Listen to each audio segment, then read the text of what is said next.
Guys चलिए अब जानते हैं कि समुद्र मंथन जो कि इतनी फेमस पौराणिक कथा है, आखिर क्यों इसका इतना महत्व है और ये हुआ क्यों था, इसकी ज़रूरत क्यों पड़ी थी।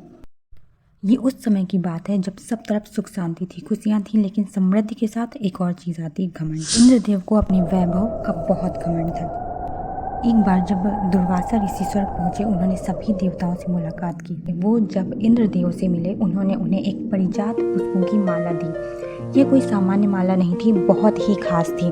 किंतु इंद्रदेव ने उस माला को अपने ऐरावत हाथी को पहना दिया था। ऐरावत ने पशु प्रवृत्ति की वजह से उस माला को छिन्न भिन्न कर दिया, जो देखकर ऋषि दुर्वासा को बहुत ही दुख हुआ और साथ ही बहुत क्रोध भी आया और उन्होंने इंद्र को यह श्राप दिया कि जिस वैभव संपत्ति और शक्तियों का तुम सभी देवताओं को इतना घमंड है, वो तुमसे दूर चली जाएंगी। दुर्वासा ऋषि के ऐसा बोलते ही पूरे स्वर्ग से सौभाग्य जैसे गायब हो गया। इंद्रदेव और सभी देवताओं की सारी शक्तियां नष्ट हो गईं। सब तरफ अंधेरा छा गया और हाहाकार मच गया। असुरों को ये बात पता चली कि देवताओं के पास उनकी शक्तियां नहीं हैं। असुरों के राजा बलि ने देवताओं पर आक्रमण कर दिया और स्वर्ग पर अधिकार कर लिया। सभी देवता अपनी अपनी जान बचाकर वहां से भागे और भागकर भगवान विष्णु की शरण में गए। वहाँ उन्होंने भगवान विष्णु से अपनी गलतियों के लिए क्षमा मांगी और कोई उपाय सुझाने के लिए प्रार्थना की। और तब भगवान विष्णु ने समुद्र मंथन का उपाय सुझाया, लेकिन देवताओं में उस वक्त इतनी शक्ति नहीं बची थी कि वे अकेले समुद्र मंथन कर सके। तब विष्णु भगवान ने उन्हें असुरों से सहायता लेने के लिए कहा। पहले तो देवताओं ने मना कर दिया, किंतु कोई और उपाय न होने पर सभी देवता मान गए। देवताओं ने असुरों के सामने समुद्र मंथन का प्रस्ताव रखा, किंतु असुरों ने भी मना कर दिया। देवताओं ने उन्हें बताया कि इस मंथन से अमृत निकलेगा, जिससे सभी को अमृतत्व प्राप्त हो जाएगा। जिसकी लालच में आकर असुरों ने भी हाँ कर दी और समुद्र मंथन की प्रक्रिया प्रारंभ हो गई।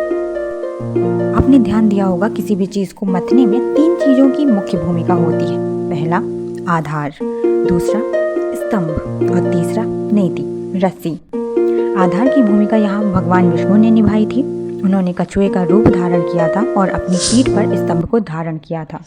मंदराचल पर्वत को भगवान विष्णु ने कछुए के रूप में अपनी पीठ पर धारण किया था। स्तंभ की भूमिका मंदराचल पर्वत ने निभाई थी और यहाँ पर रस्सी की भूमिका सर्पों के राजा वासुकी ने निभाई थी। नाग की पूंछ देवताओं ने पकड़ी थी, जबकि सिर वाला हिस्सा असुरों ने पकड़ा था। समुद्र मंथन की प्रक्रिया प्रारंभ हुई। इस मंथन में 14 रत्नों की उत्पत्ति हुई थी। सबसे पहले हलाहल विष निकला था। यह इतना विषैला था कि सब तरफ हाहाकार मच गया और तब भगवान शिव ने संसार को बचाने के लिए इसे ग्रहण किया था। किंतु भगवान शिव की रक्षा के लिए माता पार्वती ने इस विष को भगवान शिव के कंठ पर ही रोक दिया था, जिससे कंठ नीला पड़ गया और इसी कारण भगवान शिव को नीलकंठ भी कहा जाता है। दूसरे में निकली थी कामधेनु गाय। कामधेनु गाय को मनोकामना पूर्ण करने वाली गाय भी कहा जाता है। इस गाय को ऋषि वशिष्ठ को सौंप दिया गया था। उच्चैश्रवास घोड़ा, यह 7 मुख वाला घोड़ा था। यह सफेद रंग का था। यह सबसे तेज दौड़ने वाला घोड़ा था, जिसे राजा बलि को दे दिया गया था। चौथे नंबर पर ऐरावत हाथी निकला था। ऐरा का अर्थ होता है जल। जल से उत्पत्ति होने के कारण इसे ऐरावत हाथी कहा जाता है, जो कि इंद्रदेव का वाहन है और इसे इंद्र को ही सौंप दिया गया था। 6वें नंबर में कौस्तुभ मणि निकली थी, जिसे भगवान विष्णु ने अपने हृदय में धारण किया था। 6वें नंबर पर कल्प वृक्ष, जिसे इच्छा पूर्ति का भी वृक्ष कहा जाता है।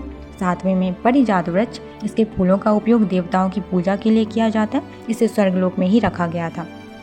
8वें नंबर पर वारुणी यानी मदिरा निकली थी, जिसे दैत्यों को दे दिया गया था। 9वें में रंभा अप्सरा निकली थी, जो कि प्रमुख अप्सरा मानी जाती हैं।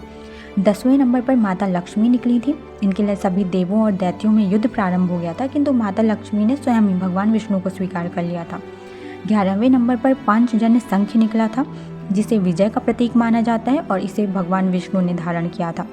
चंद्रमा को भगवान शिव ने अपने मस्तक पर धारण कर लिया था। अब आप सोच रहे होंगे कि सब कुछ तो देवता ही रखे जा रहे हैं, असुरों को तो कुछ मिला ही नहीं। असल बात ये थी कि असुर खुद ही इनकार करते जा रहे थे। वे तो केवल अमृत के लिए मंथन करवा रहे थे और इसी वजह से सब मना करते जा रहे थे। इसके बाद आते हैं भगवान धन्वंतरी, जिन्हें सर्वश्रेष्ठ चिकित्सक माना जाता है और आयुर्वेद के देवता भी माना जाता है, और ये भगवान विष्णु के अवतारों में से ही एक थे। और सबसे अंत में आता है अमृत। अमृत के आते ही सभी देव दानव इसे पाने के लिए आपस में लड़ने झगड़ने लगे। इसी बीच भगवान विष्णु के वाहन गरुड़ ने अमृत का कलश लिया और आसमान में उड़ गए, जिसके कारण अमृत की 4 बूंदें पृथ्वी के 4 स्थानों पर गिरी प्रयागराज, हरिद्वार, उज्जैन और नासिक, जिसके कारण यहाँ कुंभ का मेला भी लगता है। अमृत को सभी में बांटने के लिए भगवान विष्णु ने मोहिनी रूप धारण किया और इस प्रकार समुद्र मंथन संपन्न हुआ।